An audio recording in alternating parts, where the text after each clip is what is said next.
Руслан Гусаров. В Дагестане возникает новый очаг напряженности, на этот раз на юге. Проблемы, накопившиеся в этом регионе за последние 9 лет, сегодня выплескиваются наружу. И вот в Дербенте на митинге протеста представителей Южного Дагестана, помимо прочего, прозвучало требование о непосредственном вхождении в состав Российской Федерации на правах Дербентского автономного округа. О состоявшемся сегодня в Дербенте митинге протеста говорили давно. Организаторы заявляли, что в нем примут участие около 20 тысяч человек, представляющие 10 районов Южного Дагестана. Предполагалось, что это станет самым массовым выступлением граждан, недовольных политикой руководства республики и города, которое когда-либо было в Дагестане. Однако на митинге присутствовало чуть более 500 человек. И это, похоже, стало результатом продуманных действий властей Дербента, которые, зная о готовящейся акции, сегодня организовали праздник – День города, а с утра практически блокировали все въезды в Дербент. Слушайте, вы же должны объяснить.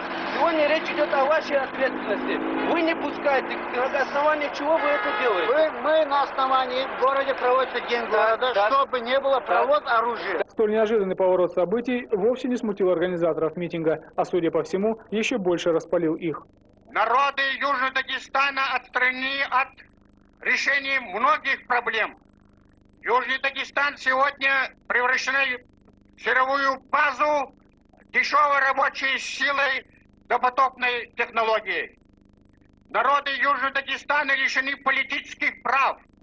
Судьбою этих народов управляют люди, которые потеряли давно доверие в лице Государственного совета правительства Народного собрания. Южный Дагестан, где в основном проживают лезгины, азербайджанцы, табасаранцы, рутулы, цахуры и агульцы, несмотря на свое выгодное геополитическое расположение, остается одним из самых отсталых в экономическом отношении регионов республики. Участники митинга говорили о том, что такое положение возникло в результате преступных действий так называемой национально-политической элиты Дагестана, которая, игнорируя проблемы народов юга республики, занимается накоплением и перераспределением бюджетных средств, поступающих с федерального центра, в собственных интересах.